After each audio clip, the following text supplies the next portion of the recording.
Hi guys! Happy New Year po sa ating lahat. And gaya nga ng shinare ko, and may gusto lang kong i-share sa inyo. Gaya ng shinare ko sa last video ko, na I'm going to read 10 books. Ngayon, hindi ko na-reach yung goal ko na 10 books last year, 2025.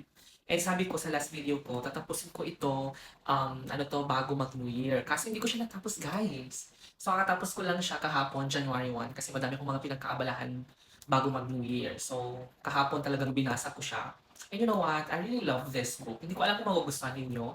Pero ang genre kasi nito, it's about family, about romance. May romance din siya na nagustuhan ko. And binasa ko ito 10 days. O 10 days kong binasa to kasi makapal siya. Ayan, makapal.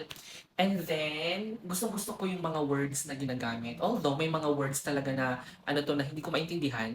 I'm not a fast reader pala ha. I'm not a fast reader kaya inabot ako ng 10 days para matapos ito. And hindi ako nagbabasa ng tuloy-tuloy sa isang araw, something like that. Meron lang akong certain time na nilalaan sa isang araw para magbasa. So, ayun, meron yung mga words na hindi ko naiintindihan. Then, so, kailangan ko i-google para mas maintindihan ko yung sentence or yung paragraph. So, ganun ako magbasa. And I'm so glad, I'm so happy na natapos ko siya. And I really love this book. Kasi ang ganda ng, very light lang yung story, napaka-light lang. And hindi gaya nung mga binasa ko nung high school na yung mga ibang novels na nabasa ko na grabe, as in napaka-bulgar ng mga, ito napaka-light lang. I really love it. So kung ako magre-rate, honestly lang, kung ako magre-rate 5 out of 5 ito. 5 stars para sa book na to ni Danny Atkins. So, napakaganda. Ayan. And then, ang ating TBR or ang ating to be read naman ay itong A Sister's Test by Wanda E. Bronstetter. So, mag-start ako siguro mamayang gabi. Start ko na mamayang gabi and I'm going to start annotating. Mag-annotate na ako para alam niyo na, kasi sa akin naman 'to, dito hindi ako makapag-annotate kasi di sa akin 'tong book, hiniram ko lang 'to sa friend ko. So ito naman, akin na 'to kasi binili ko. So mag-a-annotate ako dito.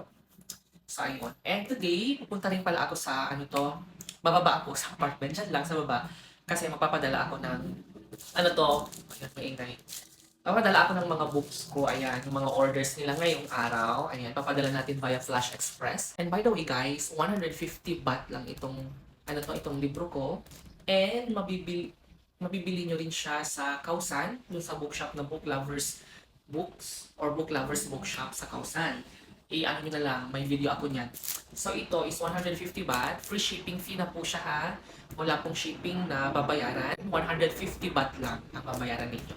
So hanggang Monday lang yan. Pero kung nasa mood ako, baka extend ko yung free shipping fee. Okay? So, ayan, meron pa tayong mga natitirang siguro dito, mga copies na 20 copies. Aside from this, ay hindi pala. Oo, parang 20 copies na lang ang natitira. More than 20 copies. Diba? So, ito yung mga i-ship natin ngayong araw. And thank you so much pala sa mga nag-avail at mag-a-avail pa. God bless you po. And sana magustuhan niyo itong libro ko. So, ayun lang guys. Thank you so much. God bless everyone. Bye!